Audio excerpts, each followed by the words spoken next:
এখন সরকার সংস্কারের কাজ করছে, কিন্তু সব কাজ এই সরকার করতে পারবে না। কেন পারবে না? আইন সংশোধন করতে হবে, সংবিধান সংশোধন করতে হবে। আমরা আমাদের দলের পক্ষ থেকে 30 দফা রাষ্ট্র সংস্কারের প্রস্তাব রেখেছি। আমরা যেমন এখন এক কক্ষ বিশিষ্ট পার্লামেন্ট আমাদের দেশে, ওরা যা বলে তাই হবে। আমরা বলছি যে দ্বিকক্ষ বিশিষ্ট পার্লামেন্ট হতে হবে, নিম্নকক্ষ উচ্চকক্ষ। উচ্চকক্ষে ওনারাই থাকবেন যারা দেশের বুদ্ধিজীবী, যারা জ্ঞানী গুণী সাংবাদিক, তারা এখানে পরামর্শ দেবে। আইন কমিশনের কথা বলা আছে, বিচার বিভাগের যে এটা কি বলবো, পুলিশ প্রশাসন সিভিল প্রশাসনের পরে একটি বিচার বিভাগকে কিভাবে নষ্ট করে দেওয়া হয়েছে সেটি বলার অপেক্ষা রাখি না।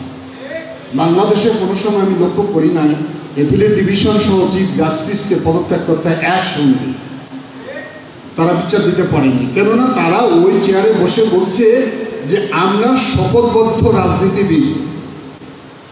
রাজনীতি আপনি করতেই পারেন, কিন্তু ওই চেয়ারে বসে তো আপনি কথা উচ্চারণ করতে পারেন না, যার কারণে তাদেরকে পদত্যাগ করতে হয়েছে।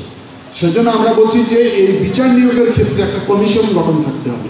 ইচ্ছা মাফিক আমার মন মতো আমার আত্মীয় আমার দল করে তাকে যদি আমি ওই ধরনের বিচার কাজে আসীন করি, তাহলে তার কাছ থেকে সঠিক বিচার পাওয়া যাবে না।